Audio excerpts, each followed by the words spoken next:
Hey, it's Jim DePola here, your host of Florida Talk Real Estate and team lead for the Florida Home Pros powered by Keller Williams Realty.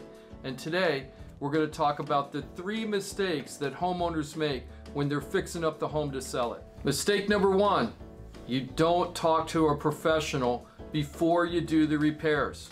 Let me tell you something, I've sold over $250 million of real estate down here in South Florida over the last 10 or 11 years.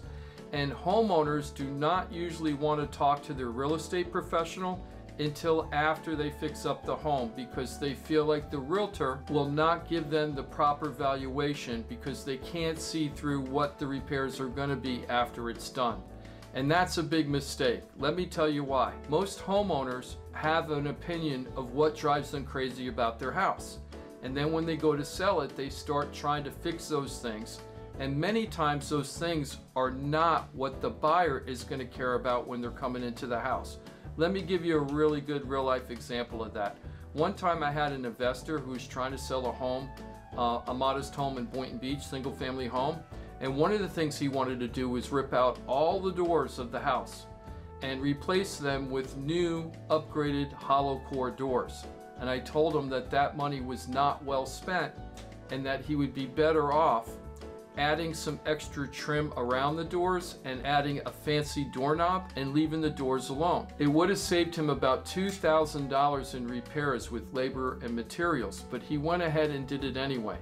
And when I went to sell the house, not one person commented on the upgraded doors at all. It wasn't even a factor to them. They didn't even think about it. Nobody said, oh, look at these beautiful doors, I'm going to pay extra money for this house.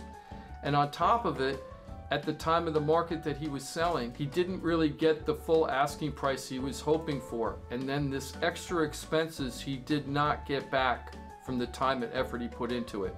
So don't do that. Have a real estate professional come in, tell you what they think that you need to do to the house, and then that will give you a good litmus test of what buyers are looking for. Don't make that mistake, it costs you too much money. Number 2 mistake, hiring the wrong person. Don't become a weekend warrior. If you've never painted a house before, don't go in and paint the house, especially if your walls aren't in really good condition. Because the worst thing you can do is spend all the time and effort of painting a house, do a poor job, and then when people come to look at it, saying that the house needs a paint job and they're asking for a discount on the house because the house isn't painted right, and you become all upset because you just painted the house. It's better most of the times to hire a professional, unless you're really good at painting yourself, to hire the professional, let them do a professional job. Having a fresh, clean paint job with neutral colors can make the money back many times over in the sale. Mistake number 3, and this might be one of the most costly and time aggravating situation mistakes to have, and that's not writing the proper contract for the professionals you're using to work on your home.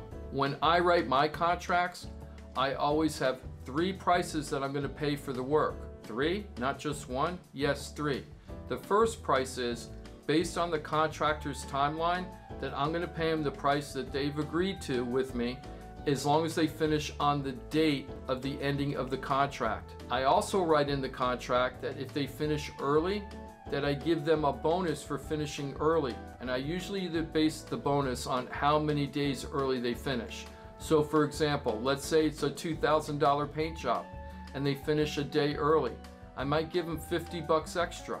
If they finish 2 days early, I might give them $100 extra. And I put that into the clause to give them incentives to finish on time or early. And the third clause I write in the contract is if they're late, I charge them a penalty for being late in the contract. So if I have a $2,000 contract and they're a day late, I'm taking $50 off the job. If they're 2 days late, I'm taking $100 off the job. And it continues until they finish the job to my specifications. Now, when you ask contractors to sign that agreement, if you have any contractors that look like they don't want to sign that contract, you probably have the wrong contractor, because they're more concerned about getting the upfront money and the time frames on their timeline and not worried about your concerns, even though you're giving them an incentive. If they're more concerned about the disincentive of closing late, then you know you probably got the wrong professional. I hope you find these tips helpful. And if you have any questions about trying to fix up your home before you sell it, do yourself a favor. Pick up the phone and give us a call. We'd love to walk through the process with you and show you real life examples of where you should put that money so you can get the most money in your pocket when you're close. Have a great day.